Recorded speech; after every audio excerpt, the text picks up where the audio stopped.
Great. So welcome to our week 2 winter wellness. And if you hadn't been here for week 1, these are going to be standalone classes, so you won't be missing anything. I'll be sending out the recording. And if you don't know me, my name is Karen Vasil-Busch. I have a background in massage therapy, Ayurveda. I'm a certified Ayurveda practitioner and also yoga and meditation. So today we're going to be doing another session in the kitchen and then moving up to the yoga studio where I have in my home. And we're going to be talking today about the core. So talking about firing up the core, especially in the winter when we get, it's kind of dreary looking out there. I like to get little flowers and put them up, but I'm glad to see my bromeliads blooming. So it's really important to keep our digestion fired up. And what that means is that to keep our digestion efficient.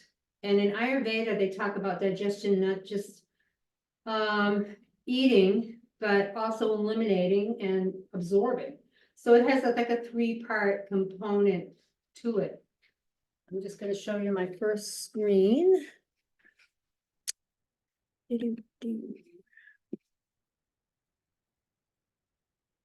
Keep me on track. So today we're going to be talking about the 6 tastes in Ayurveda, and we're going to be showing you how to make a drink from 3 herbs. They're fennel, coriander, and cumin, and it's called kashaya drink. And there's a lot of different types of kashaya drinks, just like there are a lot of many different types of chai, of tea, which is actually what the word chai means. And then upstairs we're going to do a little some yoga for the core. So let me just show you this. This is not a nutritional class. I'm just going to give you a brief background about taste. When I studied Ayurveda, I had no idea that we had 6 categories of taste. I knew about the first 3. You might 2, sweet, sour, salty, and maybe you might even know about bitter. But pungent and astringent were not something I was familiar with. And it's really interesting because a lot of pungent and astringent comes from our, pungent comes from herbs. So using herbs and spices in your food as tolerated. Like I said, this class is things that I use in the winter to help myself and my family. So this is where we're at with this. And so when you look at this taste of sweet, for instance, it's interesting to note that some meats can be sweet. And indeed, when you think about it, they do taste a little sweet, even smelling sweet when they're cooked. Fruits and of course some grains are sweet, like barley is sweet. So sweet has a property of building called anabolic. So just so you know, so if you were very wasted, people that are wasted and very thin might load up on that taste. Now you have to, of course, want to balance it. And we think sweet, sometimes we should think of just the white sugar that we have in this country, but I'm not really talking about that. I'm talking about the sweetness of coming from whole foods. And then the next one is sour. Sour is limes, lemons, and yogurt is also sour. So sour is another taste that builds in the body. So it builds tissue, it builds strength. And so that's a good thing. To an excess, that can build extra weight or lethargy. So this is always being balanced. Salty is another one that we're familiar with. And what I put down, hard cheeses, salt is salty, of course. And salt is also builds. The last 3 reduce. So bitter reduces. It's most of our medicines come from bitter. Like for example, neem. You've probably heard of neem. You can use neem in so many different ways. You can use it on your skin as for an oil, if it's organic oil. People use it as pesticides in the garden because some bugs don't like the bitter taste of neem. And neem in itself is interesting because the bitter taste is really interesting. It's composed of the elements also, all of these tastes have different elements, and the elements assigned to bitter is air and space. Now, I think that's really interesting because you ever gone out in the wintertime when it's bitter cold? It's supposed to be bitter cold tonight, and it really takes your breath away. It's like there's so much space and so much air, and we use that term bitter cold. It's kind of interesting. The next one, pungent, is also reducing, and that's herbs like coriander, which we're going to be using in our kashaya drink today. And astringent, which is also a reducing things, is things like celery. When you take a bite in it, it's water. It's watery, but it's also dry. So I have an extensive, a little more information I can email you about what the elements are when we're talking about sweet, which is composed of earth and water. So that may not have any meaning to you, but you might want to know about it because here we have the principles, basic principle in Ayurveda, 2 principles, really simple. Like increases like, and opposites balance. And like increases like is kind of metaphoric too, like where you put your attention, where you put your mind, your attention goes. You ever have that experience where you buy a new car and all of a sudden you're seeing all the cars that you have, that you're driving, you're seeing them on the road. You're thinking, wow, I didn't know that many people drove my, whatever it is you're driving. And it's just because your mind is focusing on those things. So these gunas are characteristics or attributes, and it's just something to think about. For instance, if you're feeling the heaviness that you get in the wintertime, sometimes that could be offset by a little more lightness in terms of movement. Maybe not lightness in terms of eating light, dry food. That really wouldn't work too well for our digestion. So there's this constant interplay between these cold, hot, slow, sharp, unctuous, not unctuous, and it's just something to look about and think about. You can find a lot of information about this, and like I say, I'm not going to get a whole. We're not going to go into this completely because it would take a lot of time to do that. But just let you know that the kashaya ingredients that we're making this drink, which is coriander, cumin, fennel, are really good for your digestion. They cumin seeds are high in vitamin C. They're good for healthy skin and flushing out impurities. Fennel seeds aid in digestion. They also help maintain blood pressure and promote a healthy heart. And coriander seeds are high in vitamin C, so they support the immune system. So I'm gonna just unshare right now to show you. I'll be checking chats. Yep. Okay. I'm gonna show you. I'm gonna keep moving because I don't want to. Yeah. Move into our other work that we're going to do here. So I'm going to show you what I've got here. What cumin seeds look like. Maybe you've seen them. So these are dry cumin seeds. They're long and thin. And coriander is cilantro when you grow it in the garden. Cilantro is a great herb to cook with. It's cooling also. So this is coriander.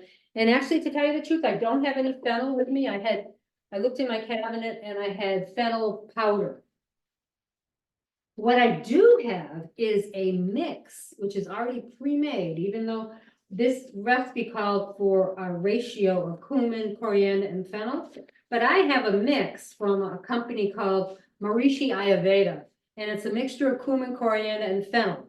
And I was looking in my cabinet and I saw, oh, it's a little old, it's 2022 expiration date, but can you smell it? It still smells good, just teasing you. So this already has the ratio of cumin, coriander, fennel, and the ratio was something like, to make this powder that you make into a drink, to grind the spices, you use a cup of coriander, a half a cup of cumin, and a quarter of a cup of fennel.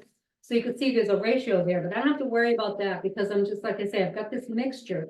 And I'm just gonna put some in this pan. I have a very wide, flat, cast iron pan. You probably have these, right? You know how to clean them? You usually put oil and salt in them and then clean them so that their surface is clean. Nothing else has been cooked on this. And recently, and I'm just gonna put these seeds in there, and I'm gonna turn my flame on. Oops, what was that? Yes. Yeah, let's see. Okay. So you gotta watch these a little bit, but what I like about gas is that it quickly heats. What you notice when you're cooking this, you're roasting the herbs. Why do we roast the herbs? Because we're wanting to express the oil from the herb. Now they've been dried for a long time, but I made some the other day, the powder, which will look like this when we're done. So it's just this powder that you're gonna have, and you're only gonna take a teaspoon and put it in water. So I'm getting ahead of myself, but I made it and it smelled great and it tasted, I just had a cup of it, it tastes really good. So what I'm doing right now is I'm just scraping, moving around. And yeah, that's a good question, Arlen, like what other foods are in those categories, especially astringent, because that's a strange one. I mean, what is astringent besides celery? You know, but if you ever tasted, I think some things like lemon can be sour and they can also be astringent at the same time. So some fruits and vegetables can have a quality of both. But on the sweet side, of course, we can name a lot of vegetables on the sweet side, right? Beets, they'd be astringent. Eggplant, I call that, excuse me, beets would be sweet. I don't think I've got astringent on my mind. Eggplant sweet, grains are sweet, really. Rice is really sweet. It doesn't have to be sweet brown rice. There's different variants. You could have sweet brown rice, you could have brown rice. That wouldn't be as sweet as basmati rice. And so the idea is to kind of, in a meal, to incorporate all those 6 tastes, then you're kind of golden. And the way we do that is to put herbs in our meals. So I had a teacher told me once that she could create any kind of American meal, make it Ayurvedic. So I challenged her. I said, well, what about macaroni and cheese, man? You gotta make that Ayurvedic? Well, you can. You could take the cheese out and put in cauliflower and use cauliflower sauce. And then you could maybe put in some herbs so you balance it out. It wouldn't be so heavy as, you know, when you have cheese and milk, that's pretty heavy. So there are rules in Ayurveda, do's and don'ts of things you can do, food combining, but for the sake of, I'm gonna turn this off, so I can smell it. For the sake of this class, we're just gonna stick with some real basic things. And making this kashaya tea, Kaashaya, it's really good in the winter. I'm gonna take that off, and I do like to cool it before I grind it, because I think it helps. So what I'm gonna do to increase that coolness, I mean, to get it cooler faster, is to just transfer this into this pan. And then that, you know, because the little seeds will start cooling faster if I move them around while I'm talking to you. So that's good enough. Yeah, so I'm just gonna kind of shake them around. I wish I could send out the smell here. It's very aromatic. I could say that. So let me go back to my screen share.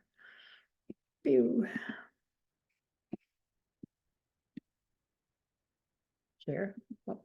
So you see here, I mentioned that already, that we're using, you don't even have to make this much. This is a lot of powder. If you don't think you want to, you know, you could cut this in half, you know, do a half a cup, a quarter, and then an eighth, just to see if you like this. And then also we're using black pepper as well. Black pepper is another very beneficial thing for, let me skip to this slide. You can also add other things to this kashaya tea. So you could add cloves, cinnamon, cardamom. Yeah, not all of it at once, but say you wanted to goose your digestion up. You're feeling, your digestion feels slow. A slow digestion means, you know, after you eat a meal, you may feel very full, or you may not feel hungry at all. That could be, you know, a sign of lower fire in the, we call it Agni in the belly. So you might want to put some ginger in that tea. So here we've just going back to this directions. I've dry roasted the ingredients and I'm letting it cool while I do this, getting it ready to grind. And I'm using let me unshare for a minute. Stop share. My husband's coming in from shoveling. That's what we've done all day. I'm gonna use a dedicated spice grinder is what I have. You could use a mortar and pestle, it just would take quite a bit of time. And some seeds, for instance, like fenugreek, I don't know if you're familiar with fenugreek, Arlen, but they're really hard and they're hard to grind. They take so much of my manual power. I don't think I do it. So I'm gonna put some, I'm pretty generous with the pepper corns. I'm putting that in there. And put the cap on. And you know, we got this, and I love this thing, but it kind of broke a little bit. So I have to take a little kitchen shears and put it in the slot, and it's not going to electrocute me, but just to get it to move, to get it to grind. So I'm going to pulse it a little bit first, and then grind it so that it's fairly even.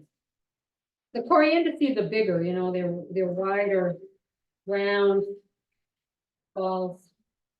So sometimes it takes a while. Not too long though, because now we have it's like you can see that. Let me just pull that out. I'll put it in a jar. Put it in another jar. Oh, yeah. I'm keeping them separate because this one's still pretty warm. So now we have this ground ready to go drink. And so I haven't made a lot. So just made a little bit here. I like it because it's almost like an instant thing. It's a thing you can make in the morning that's pretty fast. So when we talked about the recipe of actually cooking it, I think I showed you that already. Well, maybe not. Let me just check. Go back to the screensaver. I'll send you this recipe so you don't have to worry about writing it down. It's not that complicated.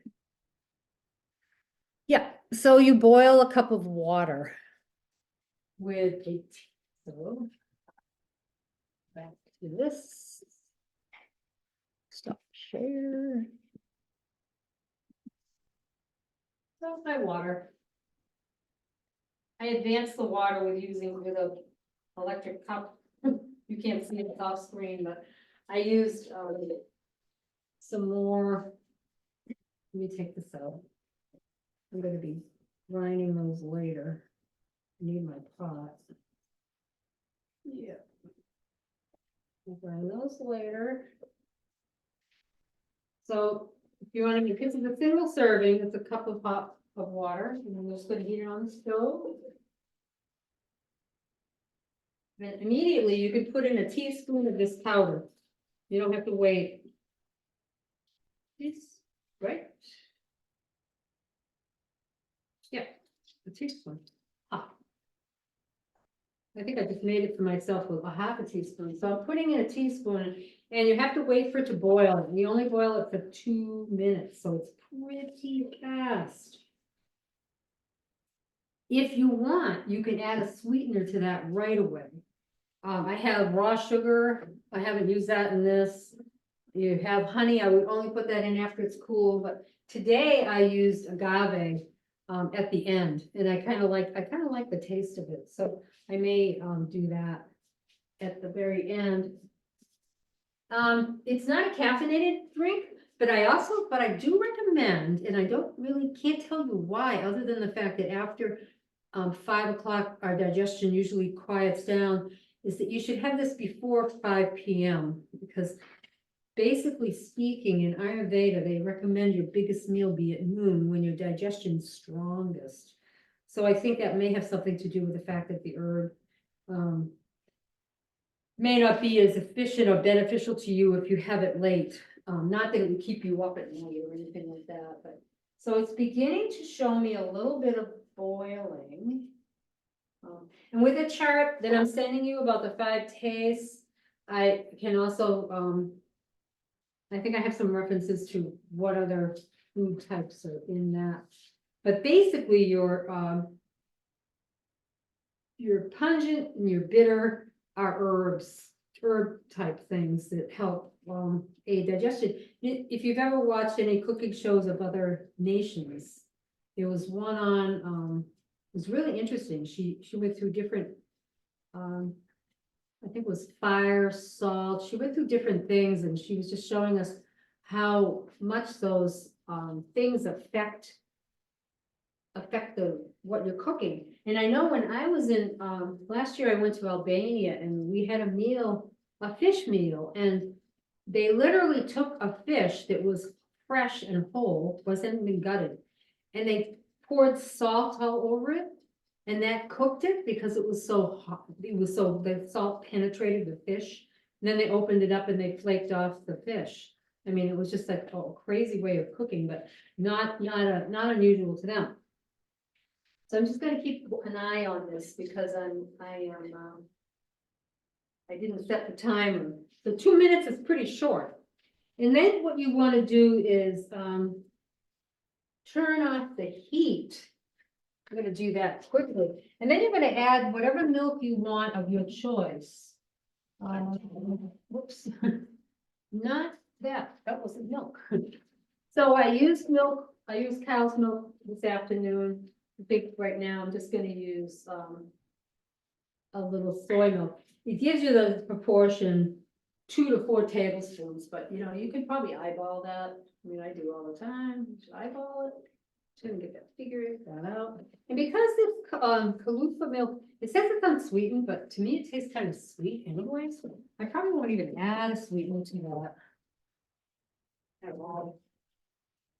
So it has a milky kind of a brownish look to it. And I'm going to pour it into a mason jar so you can see.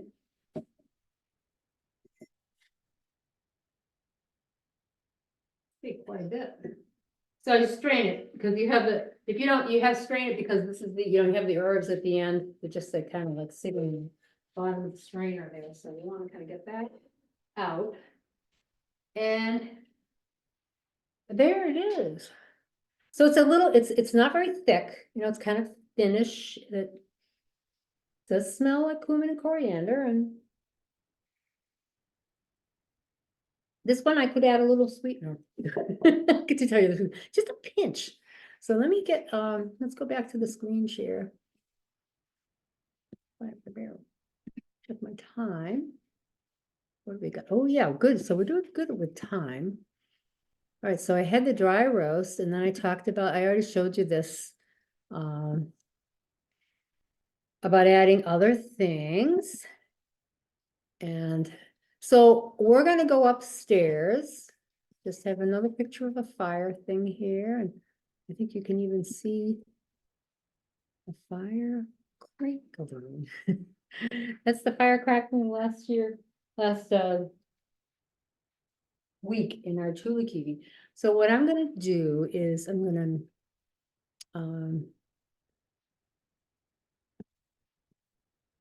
stop the share and pause the recording just because we're gonna have a little brief intermission, and I'm gonna resume. Sorry, I didn't get the recordings resumed, but anyways, we're here. We're gonna start our yoga practice, and what I said was that we are, let me just go back to this just really briefly. We're looking at this third chakra for grounding. So you could say Om Gaum to yourself, the third chakra, just to back up a bit, these first 3, 1, 2, 3, navel, the solar plexus, the lower abdominals, and the perineum. Okay, so that's all the third chakra stuff. All right, so I'm going to stop that, get back to this Okay, we're recording. You can hear me. Great. Fantastic. So we're gonna start standing on your yoga mat. If you've got a yoga mat, great. This practice is actually not yoga. My husband studies Qigong, and I like to take some of the things he's learned, and he studied it for 25, 30 years, practiced it many years. I like some of the things he's learned. It really helps my back. And this one is from a Qigong instructor. You can find him all over the internet. His name is Lee Holden, and this is called Knocking on the Door of Life. And basically, you're standing with your feet hip width apart. I don't know if you could see my feet, but it doesn't really matter because you can find your feet. So feet are hip width apart, and you're letting your arms hang loosely at your side. And what we're going to do is we're going to turn our body, letting our arms flop, literally flopping. And they're flopping down by our waist, because the first door of life is the lower back and the sacrum. When we talk about the core, and let me just stop this for a minute. We'll talk about the core. I'm stopping my flopping. We're talking about for the shoulders all the way down to the hips, the front and the back. The stronger we are in the front, the stronger, the more protected our back will be for us throughout our life. So we're knocking on the door, the lower door. And if you let your arms come up a little bit, you might hit right here between the spine, and this is where where the kidneys are, actually. And in Qigong and in yoga as well, kidneys are very important for vitality. So I'm just gently on I don't even have fists. I'm using very loose hands, but you should be able to hear your slapping sound. And then we're going to move up to right here under the chest on each side. So when we come around, we're going to hit the pecs. This works from the lungs. So this isn't the third chakra, of course. This is more like the heart, but I'm just saying we're doing this to create spinal flexibility and strength. Then we can come down again, and to the kidneys, and then lower. Great.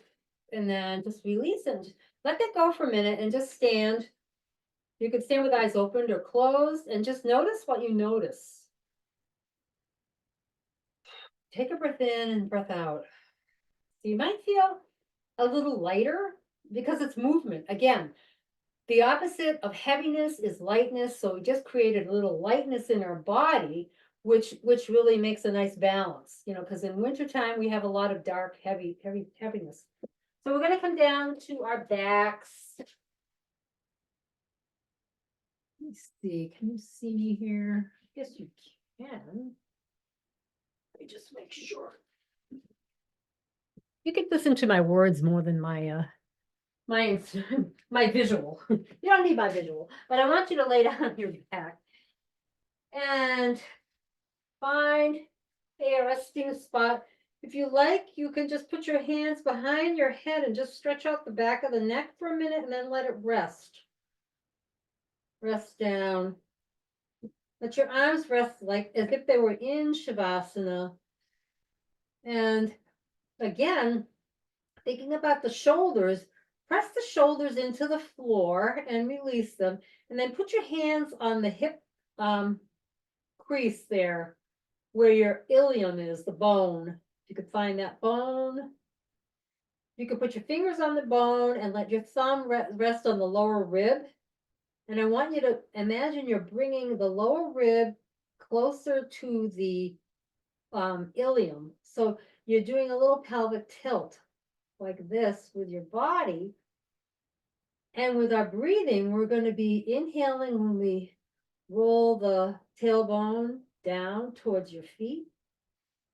And then exhaling when we kind of roll the back flat a little bit. We're not forcing anything, but I want you to feel that gentle rocking of the pelvis and how it extends all the way up the spine. You may even notice that your neck and your head is getting involved. When you bring your tailbone down, the chin might tuck a little. And you bring your tailbone towards the feet, and then when you release, the chin might kind of release as well. So we're just gonna kind of rock a little bit to activate that front and back abdominal wall. And you realize that this is not a competition. So we're not trying to force anything with ourselves. We're working with feeling from the inside out.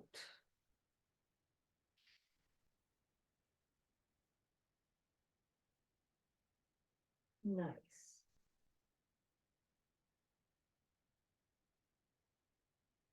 Now let your arms just rest by your side.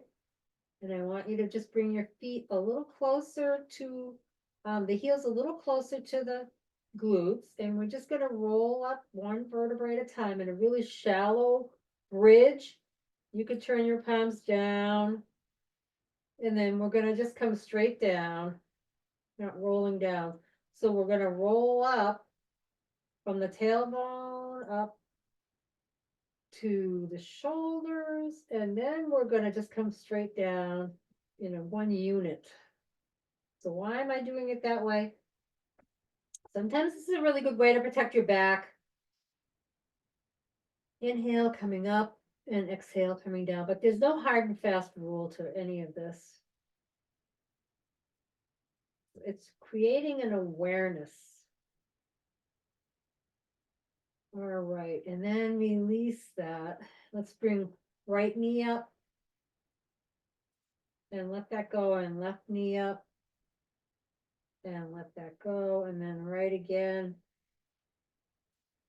Bring it down, left, and bring it down. Now we're going to put our hands behind our neck. And I like to take a block.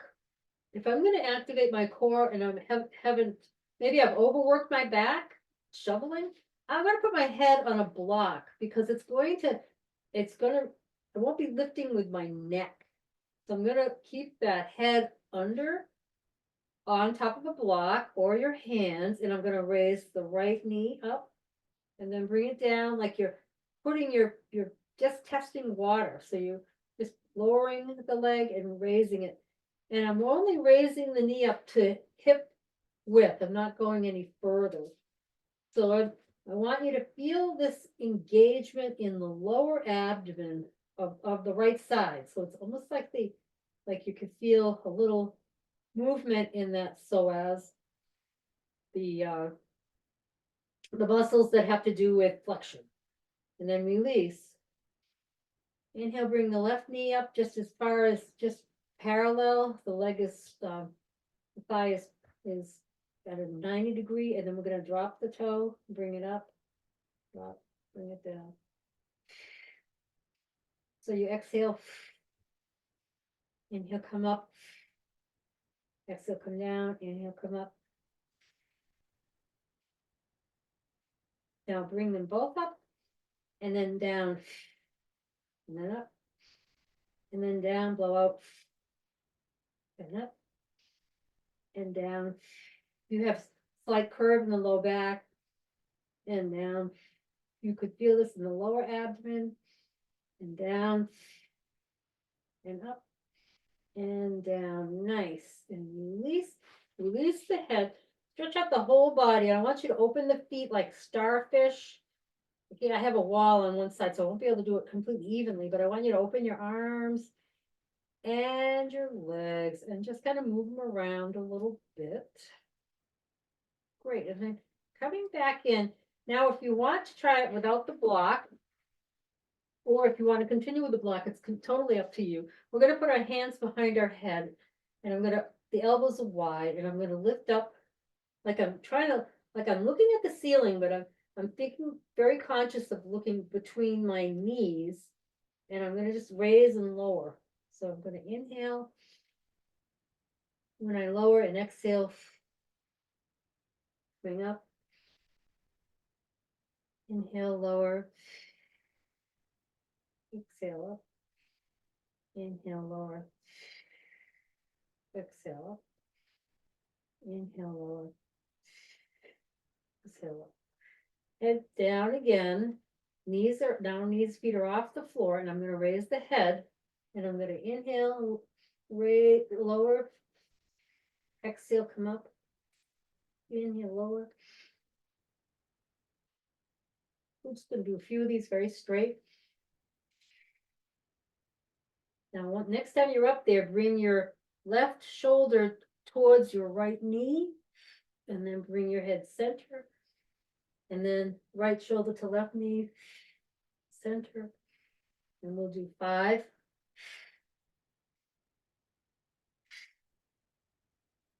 4, 3,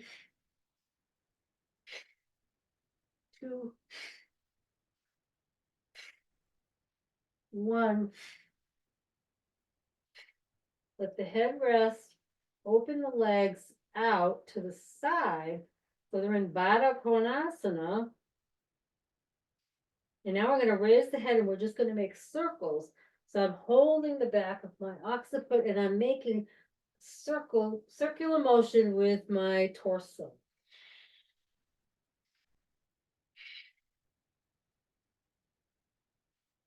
In reverse.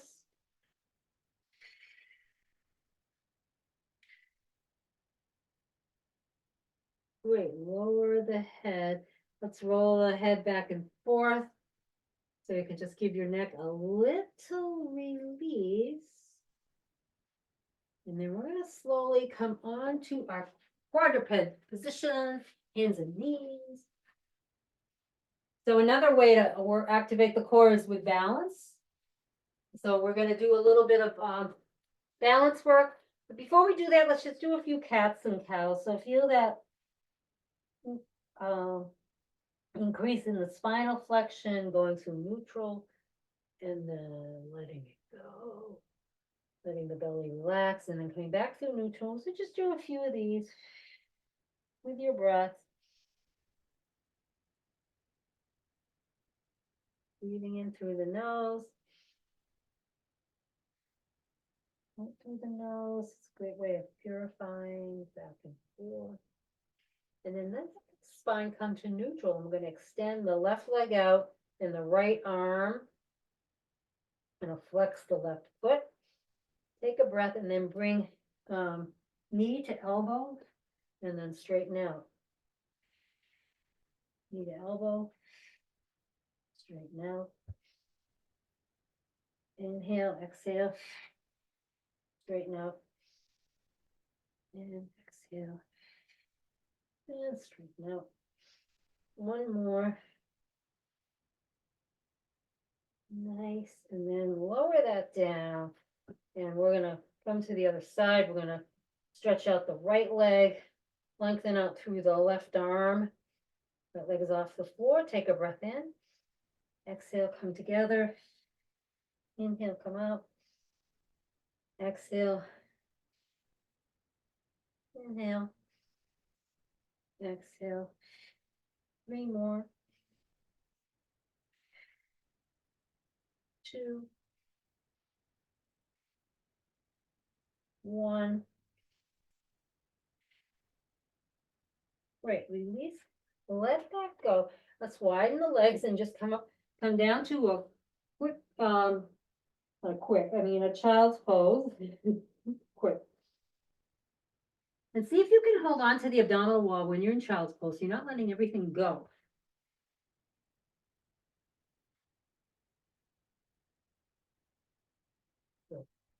So coming back to this plank position, I say we're in quadruped position. We are going to move into plank. So you can do plank in 2 different ways that I know of. You could do a full-on plank with your hands extended onto the ground. It's like you're trying to press the yoga mat apart. We're in this plank position. This is really good for the abdomen. If that's too challenging, you could put your knees down. The other option, and I'm going to do this now because I've done way too much shoveling today, is I'm going to put my hands together, framing my face. And I'm going to do what's called a forearm plank. So you're welcome to try this. I'm going to stay here for 5, bringing in the abdominal wall. 4, 3, 2, 1. And then we're going to come back into a little bit of a down dog, forearm down dog, or your regular down dog, holding the abdominal wall in.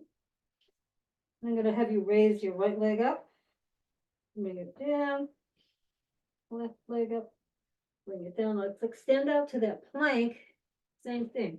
Right leg comes up, bring it down, left, right,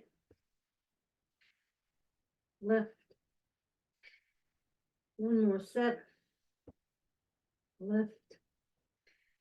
Great. Let the knees come down to your abdomen. Let your hands come right underneath your shoulders. Take a breath in and extend your head, neck, and shoulders. You're still looking down and you're extending your feet away from you.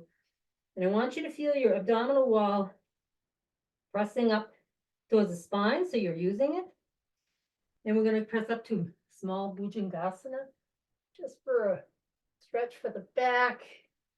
And come forward. I'm going to extend the arms out. I'm going to lift opposite arm and leg. And this actually does work the abdominal wall as well. It's almost like a little coordination. So I'm lifting right arm, left leg, just a few inches off the floor. Left arm, right leg. Coordinate your breath.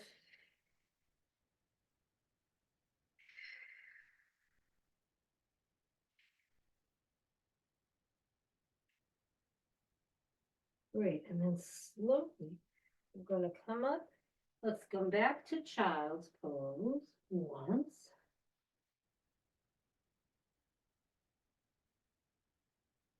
We're going to come onto our block for your feet, but we're going to come into hero's pose.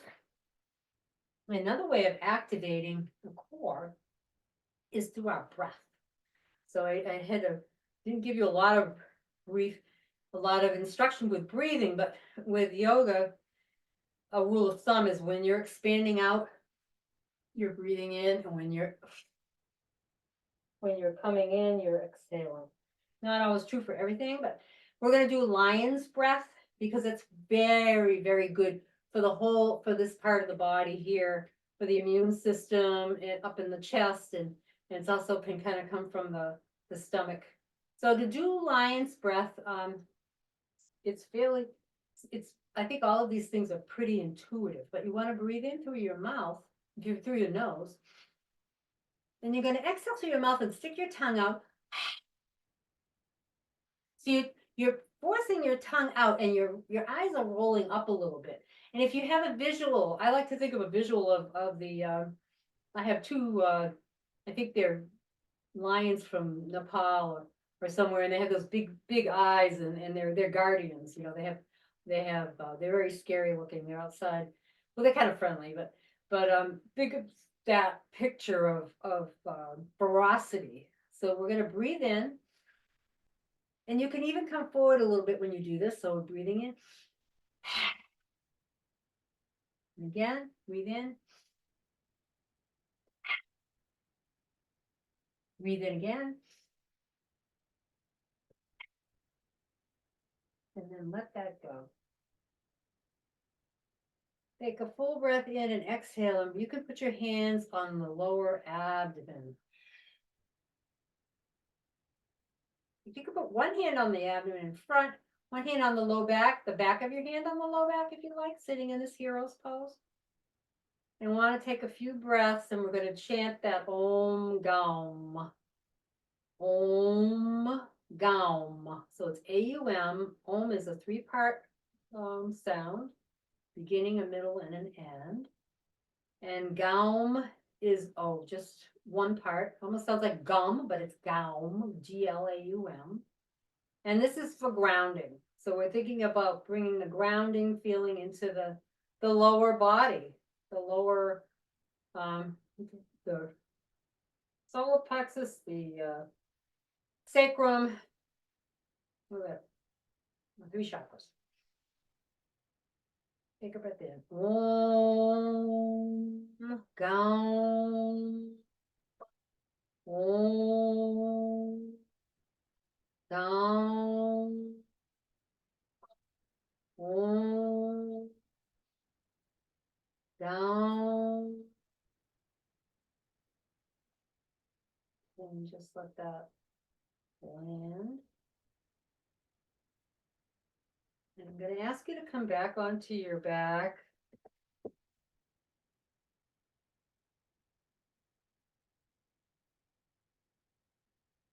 We spend a lot of time in gravity, so we're going to do a little an ungravity thing. Actually, if you have a wall or a chair, you will be coming next to the wall. So I'm going to be doing a short legs up the wall for Prita Karani, and you can, if you have a block, you're going to take a block and you're going to put it under your sacrum. So you can get a little traction for your sacrum when you do this. This is an inverted shoulder stand. I have just a little bit next to my neck because I know I need it. You may not. So what this does is it puts a little weight on the shoulders. Now, what has this got to do with the third chakras? Well, it's inverting them, all right? So you have the solar plexus, you're getting a little bit of traction there. You have the sacrum and the pelvic floor is getting, it's reversing itself. So it's called inverted lake posture, Viprita Karani. It's very restorative. It's very good. It's good for your digestion as well. To do some. If you have acid indigestion or you have any kind of acid reflux, you want to check with your health provider because this may not work for you.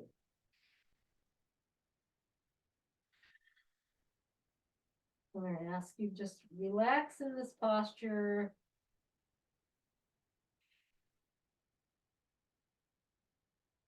Now, Ganesha is the elephant god. You can look up the story about Ganesha. Ganesha is known for many things, removing obstacles, often prayed to, removing blocks, probably psychic blocks we have, blocks in ourselves. So when we clear up our digestion, and we create lightness in our body and we're assimilating our food, we're decreasing our chances of disease, things getting difficult for us. So kind of like lightening up a little bit. And this is a nice light posture. So we're combining the fire in the abdomen with the air and the water and the earth. So all elements combined in space. Because balance is when you have those balancing of all those elements. So focusing on your breath. We'll stay for a few more moments.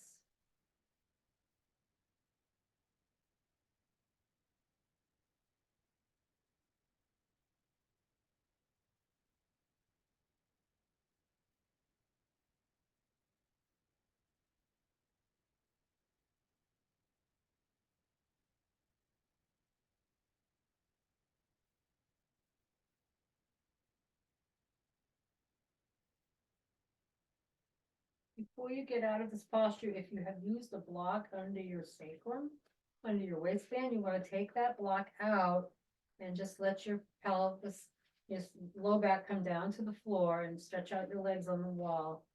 So you're being very gentle, just kind of moving in a very mindful way.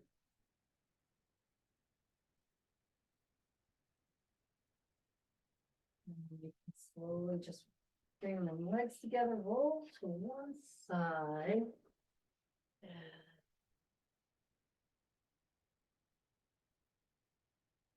I'm going to have you then roll onto your back for a short Shavasana.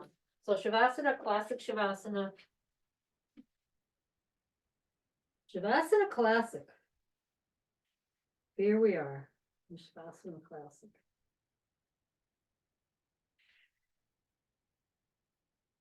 So I'm gonna invite you to stay there for a moment.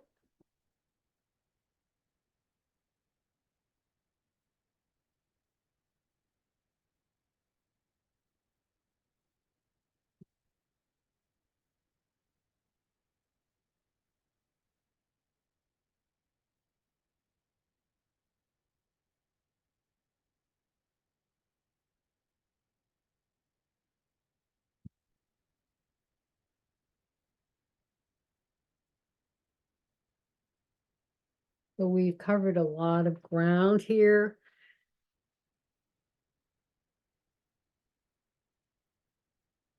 To get the most out of this class, I'd encourage you to think about adding something to your life, like a tea. Also, remember to add a little sukha, which is ease, into your life. You know, the opposite of sukha is dukkha, which is difficulty, and there's enough of that. So it's nice to have both combination of sukha and dukkha. And the chant, the longer chant, Om Shrim Hrim Klim Glum Gum Ganapatiye Vara Varada Savayaname Vasamaniya Swaha, is the root chant. But it's okay just to do the seed chant, because the seed chant of Gaum, the Ganesha, contains all the elements, all the subtleties of that third chakra grounding, the first three really.